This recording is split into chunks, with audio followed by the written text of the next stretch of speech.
আজকে আমি আপনার ভাতিজা আপনাকে অনুরোধ করছি, দয়া করে আপনি কালেমাটা পড়ে নেন। চাচা কি বলবে?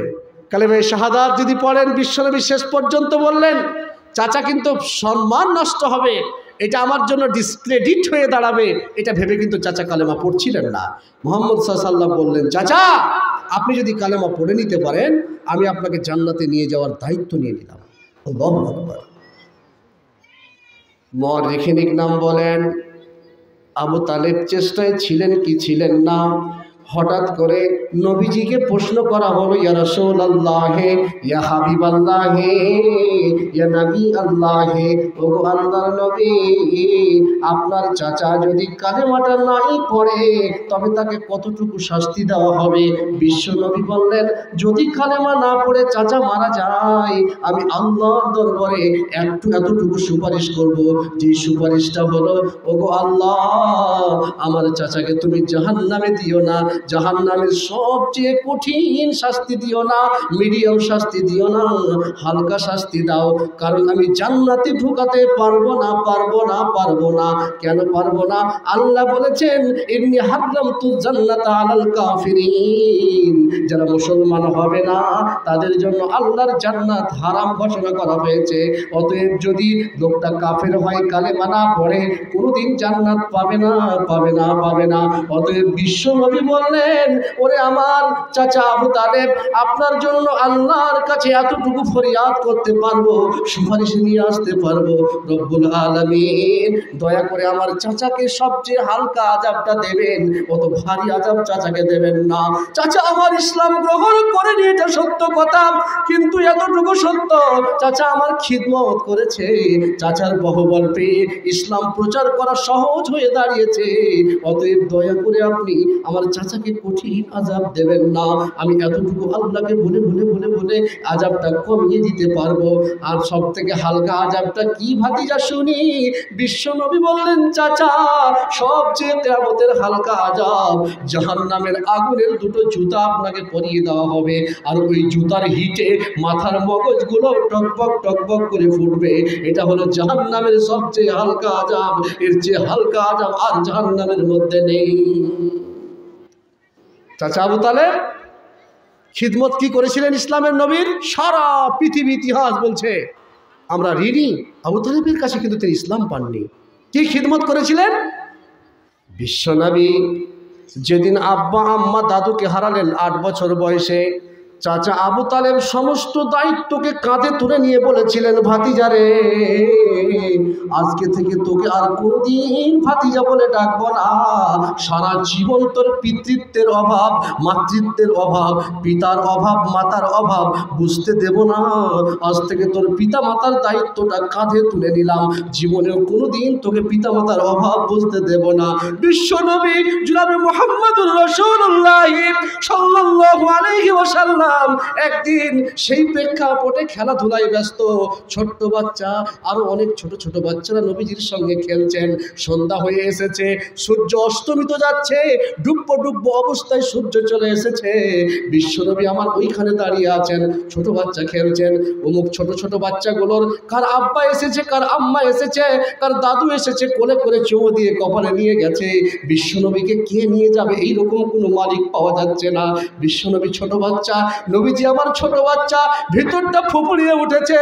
আহারে, অমুকের আব্বা এসেছিল, অমুককে কোলে করে নিয়ে গেল, অমুকের আম্মা এসেছিল, অমুককে কোলে করে নিয়ে গেল। আমার কি কোনো অন্দির নেই, গার্জেন নেই, দায়িত্ব নেই? চাচা আবু তালেব কোথায় কর্মজীবনে ব্যস্ত হয়ে গেছেন, আসতে দেরি হয়ে গেছে। চাচা আবু তালেব বাড়ি ফিরেই বলল, ভাতিজা মোহাম্মদ কোথায়? পার্শ্ববর্তী বাগানে খেলছে। ওইখানে নিয়ে গিয়ে নবীজিকে ডাক দিলেন দূর থেকে, মোহাম্মদ একটু এগিয়ে এসো। চাচা মোহাম্মদের, চাচা আবু তালেবের এইভাবে বাঁ দুটিকে জড়িয়ে ধরে বিশ্বনবী অঝোর নয়নে কাঁদছেন। ছোট বাচ্চা কাঁদতে আরম্ভ করেছেন, ভাতিজা নবীজি আমার পা ধরে কাঁদতে আরম্ভ করেছেন। ছোট বাচ্চা আবু তালেব মাথায় হাত দিয়ে বলল, ভাতিজা বল, কোন শক্তি তোকে আঘাত করেছে, কোন শক্তি তোর গায়ে প্রহার করেছে, কে তোকে মেরেছে, তোর প্রতি আঘাত কে এনেছে, দয়া করে বল, আমি তার বংশ বুনিয়াদকে উড়িয়ে দেব, এখন আমার শরীরে অনেক ক্ষমতা, এখন আমার শরীরে অনেক পাওয়ার, এখন আমার পলিটিক্যাল পাওয়ার আছে, অতএব তুই বল বল বল বল বল বল কে তোর গায়ে আঘাত দিল, আমি তোকে উচিত জবাবটা দেব, আমি তার বংশে আগুন লাগিয়ে দেব, বল কে তোকে মেরেছে।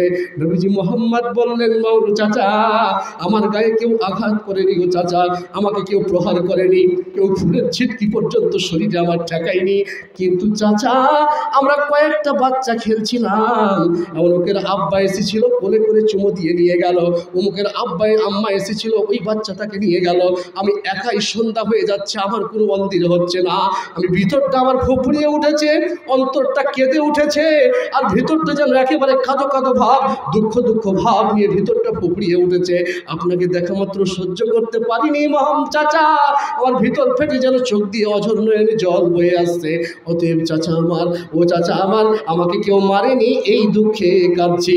চাচা বলেন, আজকে থেকে আমি কোন তরিকাটা পালন করব, কোন কার কাছে মানুষ হব আমি, যেদিন আমার মায়ের পেটে 6 মাসের বাচ্চা আব্বাকে হারিয়েছিলাম, 6 বছর বয়সে আম্মাকে হারিয়েছিলাম, 8 বছর বয়সে দাদুকে হারিয়ে দিয়েছিলাম, আজকে আপনি আমার দায়িত্ব নিয়েছেন, এই দায়িত্ব নিয়ে লালিত পালিত হচ্ছে আপনার শীতল ছায়াতলে। চাচা আবু তালেব বললেন, বেটা মোহাম্মদ, বুঝতে পেরেছি অনেক বেদনা তোমার ভেতরে, অনেক দুঃখ তোমার ভেতরে, অনেক যন্ত্রণা তোমার ভেতরে, অনেক বেদনা তোমার ভেতরে, আমি আজকে থেকে আবার দ্বিতীয়বার দায়িত্ব নিয়ে বললাম, চাচা ভাতিজা আমার দ্বিতীয় দায়িত্ব নিয়ে তোমাকে বলছি, যখন তোমার আব্বা বলার ইচ্ছা হবে আমাকে প্রাণ ভরে আব্বা বলে ডেকে নিও, আমাকে যখন তোমার আম্মা বলার তৃষ্ণা আসবে আমাকে প্রাণ ভরে আম্মা বলে ডেকে নিও, আমি তোমার আব্বা, আমি তোমার আম্মা। সারা পৃথিবীর ইতিহাসে আবু তালেব দায়িত্ব পালন করেছেন, কিন্তু নিজেই হেদায়েত পেলেন না।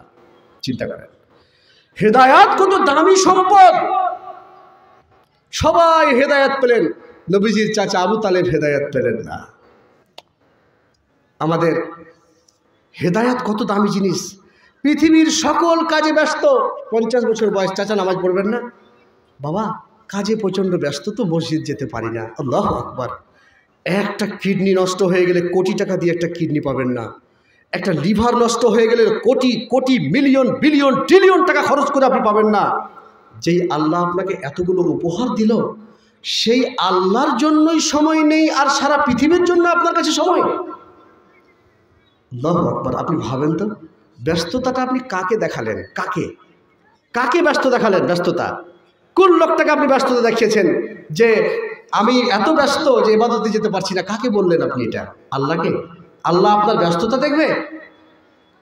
বাতি ছিলছেন, একটা গিট বাকি আছে, মসজিদে আজান হয়ে গেছে, ওই গিটটাকে ছেড়ে দিয়েই মসজিদের দিকে দৌড়াতে হবে, এটার নাম হচ্ছে ঈমান।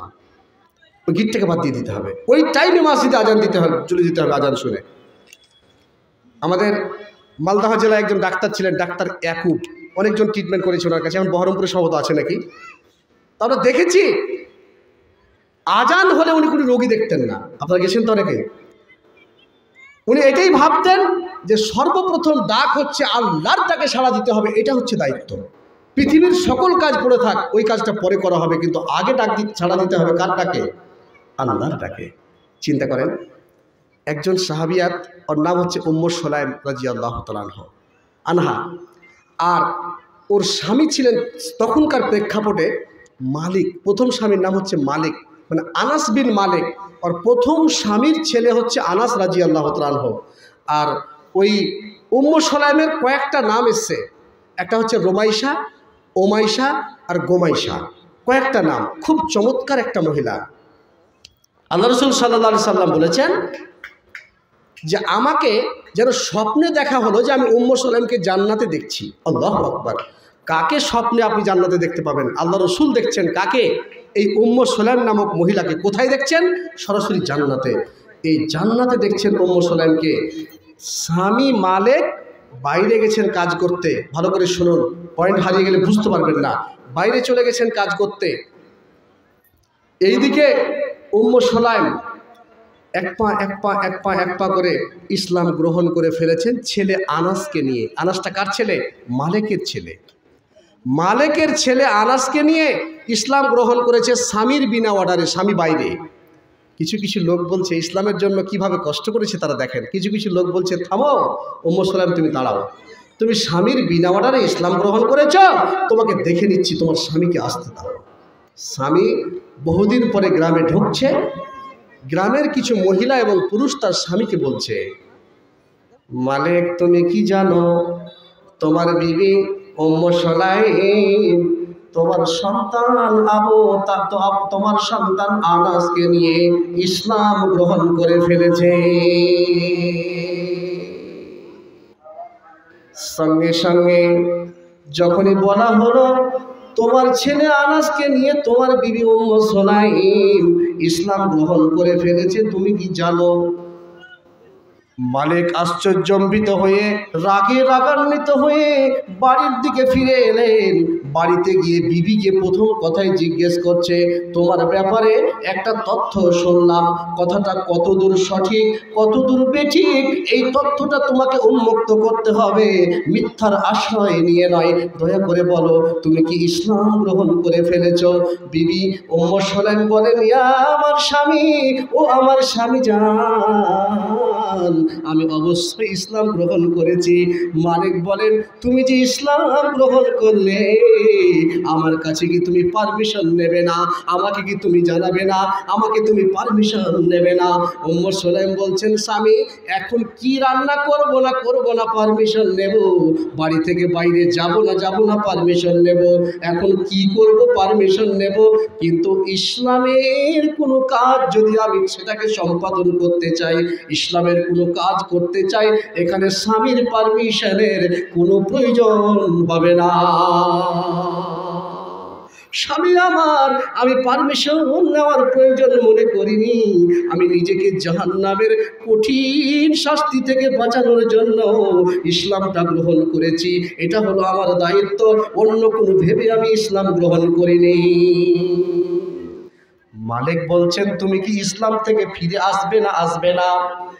উম্মে সুলাইম বলছেন, স্বামী আমার, ইসলাম গ্রহণ করেছি এটা সত্য, কিন্তু ইসলাম থেকে ফিরে আসব না এটাও সত্য। কেন? ইসলাম এমন একটা ধর্মের নাম, ইসলাম এমন একটা মাযহাবের নাম, ইসলাম এমন একটা সমুদ্রের নাম যে এই সমুদ্রে যদি কোনো ব্যক্তি একবার হাবুডুবু খেয়ে যায়, এই সমুদ্রের থেকে ফিরে যাওয়ার ক্ষমতা হবে না। ইসলাম এমন একটা জঙ্গলের নাম যে এই জঙ্গলে যদি কোনো মানুষ একবার আত্মগোপন করে না, জীবনে কোনোদিন জঙ্গল ছেড়ে যেতে পারবে না। ইসলাম এত মধুর একটি ধর্ম রে, এই ইসলামের ধর্ম থেকে যদি একবার এই স্বাদ কেউ আস্বাদন করে নাই, ইসলামের পিয়ালায় একবার যদি কেউ জল পান করে নাই, জীবনে কোনোদিন ইসলাম থেকে ছেড়ে যেতে পারবে না, ইসলাম ছেড়ে যাওয়ার ক্ষমতা হবে না। স্বামী আমার শোনেন, আমি ইসলাম গ্রহণ করেছি এটা সত্য, কিন্তু জীবনেও কোনোদিন ইসলাম ছেড়ে যাব না এটাও ছিল সত্য। মালিক বলছেন, ও ইসলাম ছেড়ে তুমি আসবে না, তুমি কি জানো ইসলাম যে তুমি গ্রহণ করেছো তো স্বামী ছাড়া থাকা কত কষ্টের ব্যাপার, তোমাকে বুঝিয়ে দিচ্ছি আমি, তুমি আগে বুঝে নাও কি কত কষ্ট স্বামী ছেড়ে থাকা, তুমি আগে এইটা বুঝো। কি করে বুঝবে? তুমি বুঝো, তোমাকে ছেড়ে আমি চলে গেলাম, দুর্বল হলো না? উম্মে সুলাইম একবারের জন্য বললো না যে স্বামী ইসলাম ছেড়ে চলে আসছি, বলে ইসলাম ছাড়ার কোনো প্রশ্নই উঠে না, আপনি যাবেন চলে যান। সুবহানাল্লাহ। সেখান থেকে চলে আসলেন মদিনায়। খুব সংক্ষেপে বলছি, আগের স্বামী শেষ হয়ে গেল, চলে আসলেন মদিনায়। আসার পরে একজন সাহাবী আবু তালহা রাদিয়াল্লাহু তাআলা আনহু বিবাহের প্রস্তাব দিলেন সরাসরি। উম্মে সুলাইম বলছেন, আছে কি তোমার? আবু তালহা মানে সেই প্রেক্ষাপটে বিশাল একজন ধনী পরিবারের ব্যক্তি, অঢেল খেজুর বাগান, অঢেল দুম্বা, অঢেল ছাগল, অঢেল টাকা পয়সা সোনা চাঁদির অভাব অনটন নেই।